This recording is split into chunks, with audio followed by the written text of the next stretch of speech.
வணக்கம். இன்றைக்கி நம்ம பார்க்க போகிற சமையல் என்னென்னா ஒரு அருமையான முட்டை குருமா தான் பண்ண போகிறோம். அதாவது தக்காளி இல்லாமல் வெறும் வெங்காயம் வச்சு ஒரு சூப்பரான முட்டை குருமா. டேஸ்ட் நல்லா அட்டகாசமாக இருக்கும். இட்லி, தோசை, சப்பாத்தி, இடியாப்பம், ஆப்பம் எல்லாத்துக்குமே தொட்டு சாப்பிட்லாம். ரொம்ப சிம்பிளாக இருக்கும். ஸோ வாங்க எப்படி செய்யலாங்கிறத பார்க்கலாம்.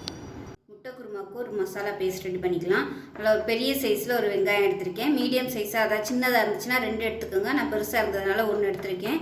இதோட 3 பல் பூண்டு, கொஞ்சமாக கருவேப்பிலை, இதில் பார்த்தீங்கன்னா நல்லா ஒரு 1/4 மூடி அளவுக்கு துருவின தேங்காய், பச்சை மிளகா பார்த்தீங்கன்னா ஒரு 6 பச்சை மிளகா எடுத்திருக்கேன், ஒரு கைப்பிடி அளவுக்கு நல்லா கொத்தமல்லி.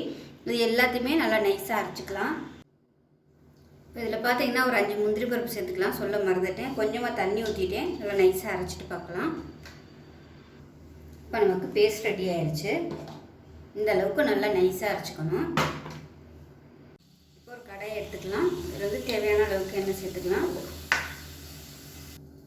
இப்போ எண்ணெய் சூடானதும் அடுப்பு நல்லா குறைச்சி வச்சுக்கோங்க. குறைச்சி வச்சுட்டு காரத்துக்கு ஏற்ற மாதிரி மிளகாத்தூள் சேர்த்துக்கலாம். நான் 1 டேபிள் ஸ்பூன் சேர்க்குறேன். அதோட ஒரு 1/4 டேபிள் ஸ்பூன் மஞ்சள்தூள், கொஞ்சமாக கரம் மசாலா சேர்த்துக்கலாம். ஒரு 1/4 டேபிள் ஸ்பூன். இது லேசாக வதக்கி விட்டுக்கலாம். எண்ணெய் ரொம்ப காஞ்சி போய் இருக்கக்கூடாது. மீடியமான ஃப்ளேமில் இருக்கையிலே சேர்த்துடணும். இப்போ நம்ம அரைச்சி வச்ச பேஸ்ட்டை சேர்த்துக்கலாம். சேர்த்து கலந்து விட்டுக்கலாம். இப்போ இதில் தண்ணி சேர்த்துக்கலாம். சேர்த்து கலந்து விட்டுக்கலாம். இப்போ மிக்சியை அலசிட்டு இன்னும் கொஞ்சம் தண்ணி சேர்த்துக்கிறேன். இப்போ இதில் உப்பு சேர்த்துக்கலாம். கொஞ்சமாக தான் உப்பு சேர்த்துருக்கேன். அதுக்கப்புறமா சேர்த்துக்கலாம். ஸோ திக்னஸ் இந்த அளவுக்கு இருக்குது. இன்னும் கூட கொஞ்சம் தண்ணி சேர்க்கலாம். இப்படி தண்ணி சேர்க்குறதா இருந்தால் சூடாகவே சேர்த்துக்கோங்க. திக்னஸ் பார்த்துக்கிட்டு தண்ணி சேர்த்துக்கோங்க. தண்ணி சேர்க்குறதா இருந்தால் சூடாகவே சேர்த்துக்கோங்க. அப்போ தான் உங்களுக்கு டேஸ்ட் நல்லாயிருக்கும். நல்லா கலந்து விட்டுட்டு மீடியமான ஃப்ளேமில் கொதிக்கட்டும். இப்போ அது நல்லா கொதிக்க ஆரம்பிக்குது. அடுப்பு மீடியமாக வச்சுட்டு மூடி வச்சிடலாம். இப்போ குருமா எப்படி இருக்குன்னு பார்க்கலாம். பாருங்கள், நல்லா சூப்பராக எண்ணெய் பிரிஞ்சு வந்துருச்சு. இந்த ஸ்டேஜில் முட்டை ஒரு 3 முட்டை கட் பண்ணி வச்சுருக்கேன். அதை சேர்த்துக்கலாம். நீங்கள் முழுசாக போடுறதுனாலும் போட்டுக்கலாம். இந்த மாதிரி கட் பண்ணி சேர்க்குறதுனாலும் சேர்த்துக்கலாம். சேர்த்துட்டு கலந்து விட்டுடலாம்.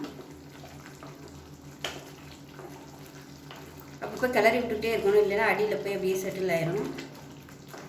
சப்பாத்திக்கு சாப்பிட்றதா இருந்தால் இந்த அளவில் வச்சுக்கோங்க. இட்லி, தோசைக்கு சாப்பிட்றதா இருந்தால் கொஞ்சம் தண்ணியாக வச்சுக்கோங்க. அவ்வளோதான். இப்போ கஸ்தூரி மேத்தி மேலே அப்படி தூவி விட்டுக்கலாம். இது நல்ல ஒரு ஃப்ளேவர் கொடுக்கும். அப்படியே மூடி வச்சிடலாம். 1 நிமிஷம் சிம்மில் இருக்கட்டும். இப்போ 1 நிமிஷம் ஆயிடுச்சு. நல்லா சூப்பராக வந்துச்சு. அமர்த்திடலாம்.